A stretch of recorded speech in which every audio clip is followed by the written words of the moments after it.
ICP Academy.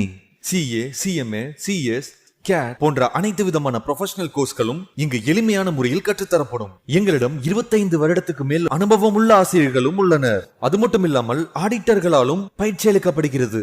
எங்களிடம் பயின்ற மாணவர்கள் மாநில அளவில் தேர்ச்சி பெற்றுள்ளனர் என்பதும் குறிப்பிடத்தக்கது. இந்த ப்ரொஃபஷனல் கோர்சஸோட கிளாஸஸ் பாத்தீங்க அப்படின்னா full time, part time, weekend classes அப்படின்னு பல விதமா இருக்கு. இதுல உங்களுக்கு எது கம்ஃபர்ட்டோ அதை சூஸ் பண்ணிக்கலாம். நீங்கள் வெளியூரை சேர்ந்த மாணவர்கள் என்றால் கவலை வேண்டாம். எங்களிடம் ஹாஸ்டல் வசதியும் உண்டு. மேலும் ஃப்ரீ டெஸ்ட் பேட்சும் நடத்தப்படுகிறது. இந்த ஃப்ரீ டெஸ்ட் பேட்சில் கலந்து கொண்ட அனைத்து மாணவர்களும் 100% தேர்ச்சி பெற்றுள்ளனர். அணுக வேண்டிய முகவரி number 973 TELC church complex, town hall bus stand, Coimbatore 641001. Contact 9894795915. Welcome back friends of ICP academy. நம்ம இப்போது கன்சிட்ரேஷனுங்கிற டாப்பிக்கில் யூனிட் 2ஓடது 5th point, consideration need not be adequate அப்படிங்கிற ஹெட்டிங் பார்க்குறோம். Consideration need not be adequate அப்படிங்கிறதுக்கு அதாவது அதுக்கு எந்த விதமான பர்டிகுலர் வேல்யூவும் இருக்க வேண்டியதில்லை. It need not be approximately of equal value with the promise of which it is exchanged. அதாவது எதுக்காக அந்த ப்ராமிஸ் எக்ஸ்சேஞ்ச் ஆகுதோ, அவங்க எக்ஸ்சேஞ்ச் பண்ணிக்கிட்ட ஒரு ப்ராமிஸ் ஆப்போசிட் பார்ட்டியும் இவங்களும் சேர்ந்து எக்ஸ்சேஞ்சுக்கு ஒத்துக்கிட்டு இருக்கிற பொருளுடைய மதிப்புக்காக ஈக்குவலாக இருக்கணுங்கிற அவசியம் இல்லை. பட் அதில் சட்டத்தால் ஒத்துக்கொள்ளப்படப்பட்ட ஏதோ ஒரு வேல்யூ கண்டிப்பாக இருக்கணும். சம்திங் இன் ரிட்டர்ன் அப்படிங்கிறது ஏதாவது கொடுக்கப்பட வேண்டும். ஒன்று வாங்கினா அதுக்கு பதிலாக இன்னொன்று கொடுக்கப்பட வேண்டுங்கிற மாதிரி இருக்கணுமே ஒழிய அதில் ஒரு ஈக்குவல் வேல்யூ, அதனுடைய ஒத்த மதிப்புடையதாக ஈக்குவல் வேல்யூவாக இருக்க வேண்டியது தான் மாற்றப்படணும் அப்படிங்கிறது எதுவும் கிடையாது. அது ஒரு பேட் பார்கெயின்னு சொல்லுவாங்க. அதாவது ஈக்குவல் வேல்யூ இல்லாமல் லெஸர் வேல்யூவில் பொருள் பரிமாற்றம் ஏற்பட்டால் அதை பேட் பார்கெயின் சொல்லுவாங்க. அந்த பேட் பார்கெயினாக கூட இருக்கலாம். இந்த கான்டெக்ஸ்டில் நம்ம என்ன புரிஞ்சுக்கணும் அப்படின்னா, எக்ஸ்ப்ளனேஷன் 2 ஆஃப் செக்ஷன் 25 என்ன சொல்லுது அப்படின்னு கேட்டால், அக்ரிமெண்ட்டில் ஒரு கன்சென்ட் ஆஃப் த ப்ராமிசர் ரொம்ப ஃப்ரீயாக கொடுத்துருக்கணும்.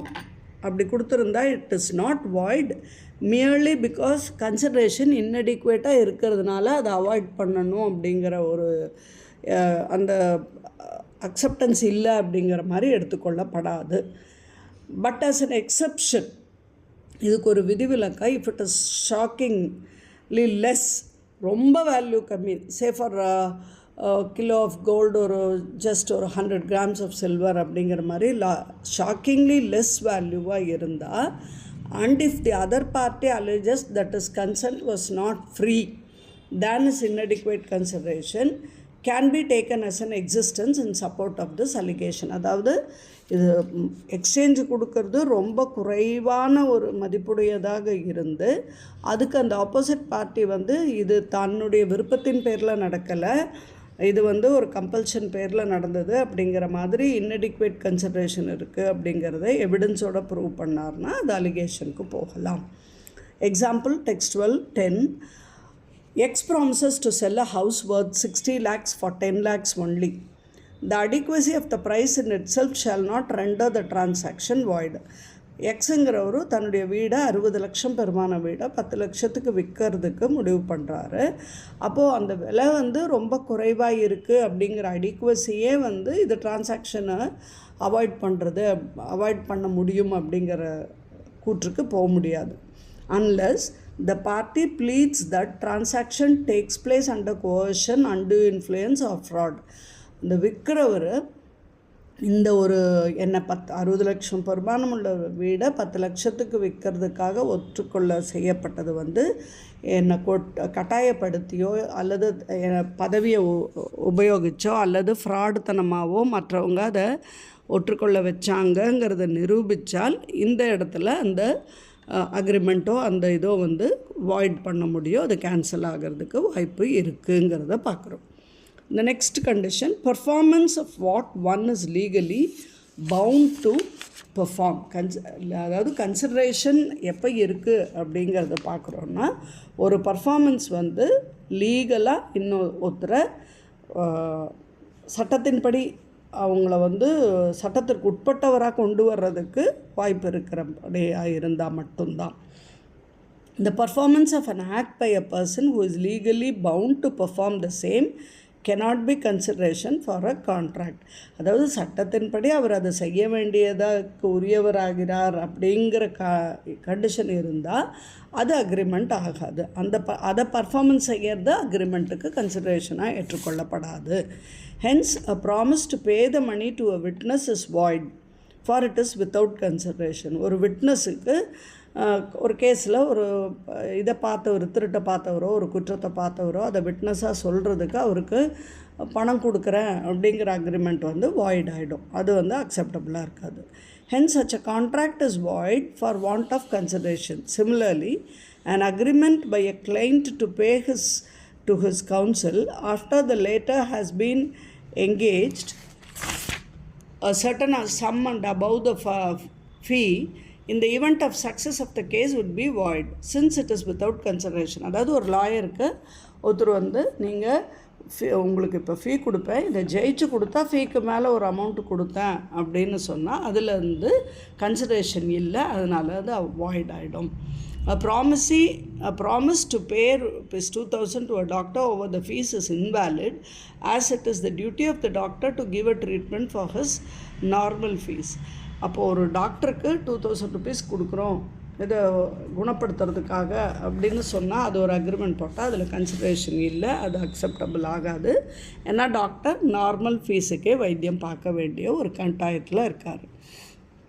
அப்போது ஒரு பர்சன் தன்னை லீகலாக கொடுக்கறதுக்கு வேண்டிய அமௌண்ட்டுக்கு மேலே அதிகமாக கொடுக்குறேன் அப்படின்னு சொன்னாலும் அது பப்ளிக் பாலிசிக்கு எதிர்ப்பதமாக இருக்கிறதுனால அதை ஒரு நல்ல கன்சிடரேஷன் அப்படிங்கிறது எடுத்துக்கொள்ள முடியாது. It should not be vague or uncertain. லீகலாக அவர் என்ன செய்ய விரும்புகிறாரோ அதை விட அதிகமாக கொடுக்கறதா ஒரு பர்சன் ப்ராமிஸ் பண்ணாருன்னா, or such a promise provided it is not அது வந்து பப்ளிக் பாலிசிக்கு அப்போஸ் இல்லாமல் இருந்தால் அதை குட் கன்சிடரேஷன் ஏற்றுக்கலாம். ஆனால் அந்த இடத்துல வந்து அது அன்சர்டனாக இருக்கக்கூடாது, சர்டனாக இருக்கணும். வேகாக ஒரு புரியாத வகையில் இருக்கக்கூடாது, அதை வந்து தெளிவானதாக இருக்கணும் அப்படிங்கிறது தான் கன்சிடரேஷனை பற்றி சொல்கிறாங்க. Next, consideration must be real and not illusory. Illusory அப்படின்னு சொல்லும்போது அது உண்மையானதாக இருக்கணும், ஏதோ சும்மா ஒரு உதாரணத்துக்கு சொல்கிறக்கூடியது மாதிரி இல்லாத ஒரு மாயையாக இருக்கக்கூடாது. It must be something which the law attaches some value. சட்டத்தின்படி அதுக்கு ஒரு மதிப்பு உள்ளடக்கக்கூடியதாக அது இருக்க வேண்டும். இது வந்து லீகலாக ஃபிசிக்கலாக இம்பாசிபிளாக இருந்தால், ஒரு செயல்பட முடியாத ஒரு காரியமாக இருந்தால், சட்டத்தின்படி செய்யப்பட முடியாதாகவோ அல்லது ஃபிசிக்கலாக ஒரு செய்ய முடியாததாகவோ இருந்தால் then it is not considered as a valid consideration. Example 12, a man promises to discover treasure by magic bringing the dead person to live again. This transaction can be said to be void as it is illusory. ஒரு ஆள் வந்து இறந்து போன ஒரு மனிதனை உயிர்ப்பிக்கிறதாக ஒரு promise பண்ணுறாருன்னா அது வந்து ஒரு கன்சிடரேஷனாக நம்ம ஏற்றுக்க முடியாது. இது வந்து ஒரு அக்ரிமெண்ட்டாக இல்லை, இது அவாய்ட் பண்ணுற அக்ரிமெண்ட். ஏன்னா இது வந்து ஒரு மாயை, இறந்த மனிதனை உயிர்ப்பிக்க முடியாது, அது ஒரு மாயை, அதனால் அதுக்கான குட் கன்சிடரேஷன் இல்லைன்னு சொல்கிறோம். நெக்ஸ்ட்டு வந்து, consideration must not be unlawful, immoral or opposed to the public policy. ஒரு கன்சிடரேஷன் அப்படிங்கிறது சட்டத்திற்கு உட்பட்டதாக இருந்தால் மட்டுமே வந்து அதில் லாஃபுல் அப்படிங்கிறதுனால மட்டுமே செயல்பட முடியாது. அதில் வந்து சட்டத்துக்கு விரோதமான, அதாவது இம்மாரல்னால் வந்து நல்ல நடத்தை இல்லாத ஒரு கன்சிடரேஷனாகவோ இல்லது பப்ளிக் பாலிசிக்கு எதிர்ப்பதமாக இருக்கிறதோ அந்த மாதிரியாக இருந்தாலுமே அதை வந்து ஒரு வேலிட் கன்சிடரேஷனுக்கு மதிப்பு கொடுக்க முடியாது, கன்சிடரேஷனாக ஏற்றுக்கொள்ள முடியாது. Example 13, ABC Limited promises to give a job to Mr. X in a government bank against payment of 50,000 is void as the promise is opposed to public policy. ABC அப்படிங்கிற ஒரு நிறுவனம் வந்து எக்ஸ் என்பவருக்கு ஒரு கவர்மெண்ட் வேலை பேங்க்கில் வாங்கி கொடுக்குறதாகவும் அதுக்காக 50,000 கொடுக்கணுங்கிற மாதிரி கொடுத்தால் வாங்கி கொடுக்குறோங்கிற மாதிரி அக்ரிமெண்ட் போட்டால் அந்த அக்ரிமெண்ட் செல்லுபடி ஆகாது. ஏன்னா இதில் அந்த பிரைப் கொடுக்கறது வந்து பப்ளிக் பாலிசிக்கு அப்போஸ் ஆனதாக இருக்குது. இப்போ இதெல்லாம் வந்து ஒரு 8 கண்டிஷன்ஸ் பார்த்தோம். அது வந்து கன்சிட்ரேஷன் அப்படிங்கிறது எது அப்படிங்கிற சட்டத்தின்படி ஏற்றுக்கொள்ளப்பட்டது எது, லீகல் ரூல்ஸ் ஃபார் கன்சிடரேஷன் பார்த்தோம். ஸோ நெக்ஸ்ட் ஹெட்டிங் வந்து suit by a third party to a contract. ஒரு தேர்ட் பார்ட்டி ஒரு கான்ட்ராக்டுக்கு எப்படி வந்து ஃபைல் பண்ணலாம் கேஸுன்னு. இந்தியன் கான்ட்ராக்ட் ஆக்ட் 1872ல் கன்சிடரேஷன் ஃபார் அன் அக்ரிமெண்ட் ஒரு தேர்ட் பார்ட்டிக்கு கிட்டேருந்து ப்ரொசீட் பண்ணலாம் அப்படின்னா கூட தேர்ட் பார்ட்டி ஒரு கான்ட்ராக்டுக்கு சியூ பண்ண முடியாது.